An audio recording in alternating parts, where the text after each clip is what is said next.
எந்த இடம் என்பது நீங்களே ஸ்டேட்டஸை பார்த்து தெரிந்து கொள்ளுங்கள். காலையில் குளித்தலை பகுதியில், அதேபோல் உழவர் சந்தையில் குரங்குகளுக்கு உணவுகள் சேகரிக்கப்பட்டு அதன் பிறகு இந்த ஆலயத்தில் வந்து 9 முறை சுற்றி வரப்பட்டு ஒவ்வொரு சுற்றுக்கும் ஒவ்வொரு பழங்கள் கோக்கப்பட்டு அதன் பிறகு 9வது சுற்றில் எலுமிச்சம்பழம் மாலை வாகனத்தில் செலுத்தப்பட்டு அதன் பிறகு இதே இடத்தில்தான் வந்து வேண்டுதல் செய்தேன். உறுதியாக இன்று அல்லது நாளை மழை வரும் உறுதியாக என நினைத்தேன். ஆனால் இன்று மதியமே மழை நல்லா வந்தது. நானும் ஐயருமலையிலிருந்து குளித்தலை வரும்பொழுது நல்லாக நனைந்து குளித்து தான் வந்தேன்.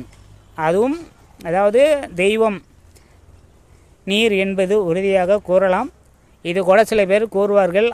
இதே வந்து வேறு நபர் வந்து வேண்டுதல் செய்திருந்தால் வச்சுக்குவேன், இந்நேரம் டிவியில் போட்டு பரபரப்பாக பேப்பரில் கூட நாளைக்கு வந்துடும்.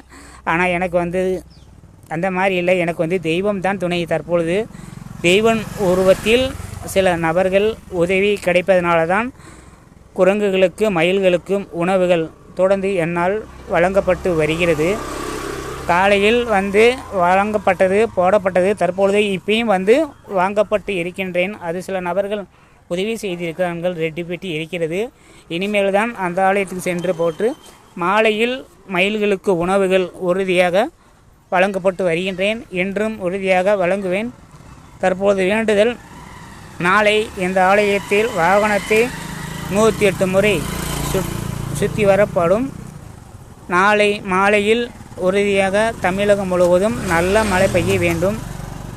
4ஆம் தேதி பள்ளி திறப்பு என்பது மாணவர்கள் எதிர்காலம் என்பது படிப்பு தான். அந்த படிப்புக்காக பள்ளி வாசல் செல்லும் பொழுது பள்ளிகள் ஈரமாக தூய்மையாகவே இருப்பதற்காகவே வேண்டுதலுக்காகவே. ஆனால் பள்ளி மாணவ மாணவிகளுக்கு உதவி செய்து வேண்டுதல் செய்தால் அது அனைத்தும் வெற்றி. அது என்னோட 20 ஆண்டுகளாக என்னோட அனுபவம்.